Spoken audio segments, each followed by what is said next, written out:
मेरा प्रणाम है, मेरा प्रणाम स्वीकार करें।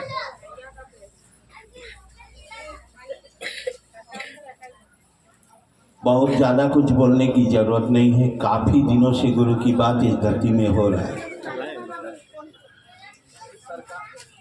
लोग कहते जरूर हैं। एक बात बताइए तो, अगर महादेव की बात कहीं भी होता है और महादेव से अगर प्रेम आपका है तो महादेव के आदमी से प्रेम नहीं होगा ना। महादेव का आदमी दूसर है। आप ही गाते हैं, आप ही सुनाते हैं सारे लोगों को कि घट घट बासी महादेव। तो फिर मुंह टेढ़ा काहे हो रहल बाहू? आज तक 22 साल में समझ में नहीं आया। चलिए, साहब ने कहा कि भाई आप अपने गुरु की बात लोगों के बीच में जाकर करें। आप देखिए, अभी हम बात कर रहे थे, बहुत पुराने यहाँ नजर नहीं आ रहे। लोग बैठ गए और जो बैठ गए हैं उनके पास आप जाना भी जरूरी नहीं समझते।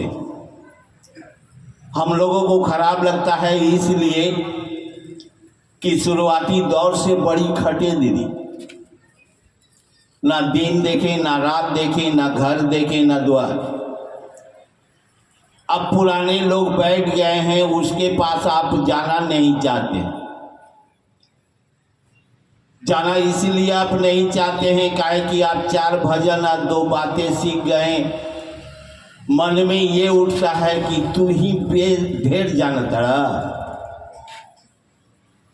हम कहे ना 22 साल में हमको समझ में नहीं आया, लेकिन उस दिन माधोपुर में मेरा चर्चा हो रहा था। मेरा नहीं, महादेव की बात हो रही थी। एक बड़े गुरु भाई ने कहा कि सुशील दा क्या है वो अपने खुद नहीं जानता।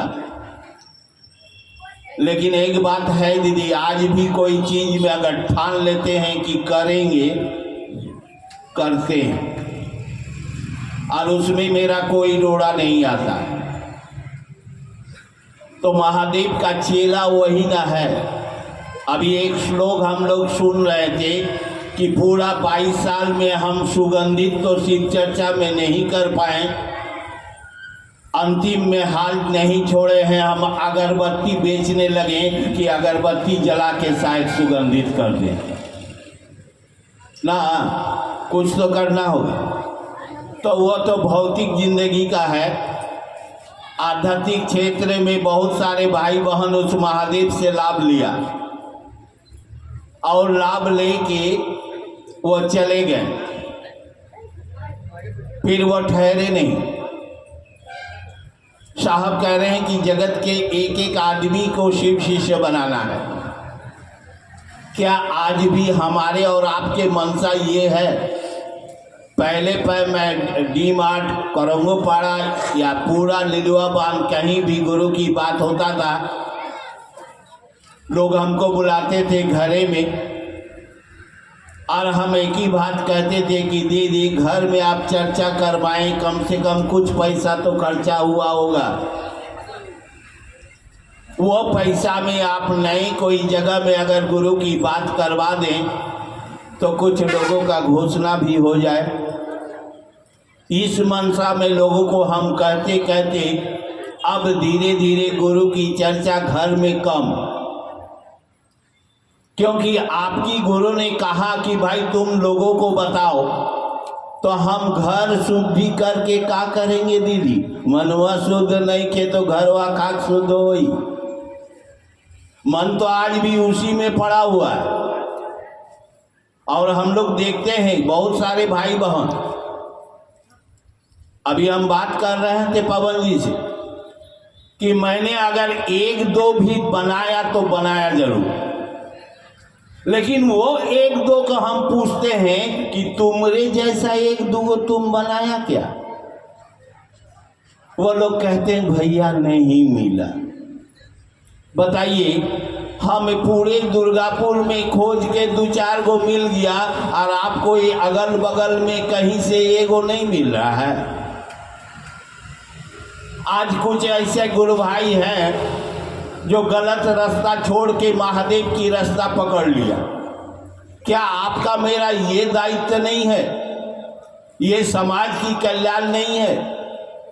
क्या महादेव का चेला इतना नहीं कर पाएगा? कल हम कुछ चीजें देख रहे थे, साहब भी एक बात कहते थे, जे मच्छंदन नाथ का चेला गोरक्षनाथ होता था। तनी गोरक्षनाथ का इतिहास पढ़ के देखिए तो क्या कमाल करके गया है। हम नहीं कहते हैं, ये साहब के बात था कि भाई तुम गोरक्षनाथ के तो चाचा हो, क्योंकि हम लोग डायरेक्ट महादेव का चेला हैं और हम लोगों को कुछ हो नहीं आता है, किसी का बेड़ा पार नहीं कर पाते हैं। और महादेव का चेला बहुत कुछ कर सकता है चाहे तो। इसीलिए कोशिश करें कि समाज का भी उद्धार हो, सिर्फ अपने नहीं। आप तो बेड़ा पार होइएगा ही, कम से कम आपके साथ चलने वाले 10 लोग उस महादेव का चेला बन जाए। ऐसा काम करिए दीदी, देखिएगा एक समय आएंगे, एक दिन आएंगे कि आपका घर भी सुखमय, शांतिमय और शिवमय हो जाएंगे। इन्हीं चंद शब्दों के साथ आप सभी के चरणों में मेरा प्रणाम।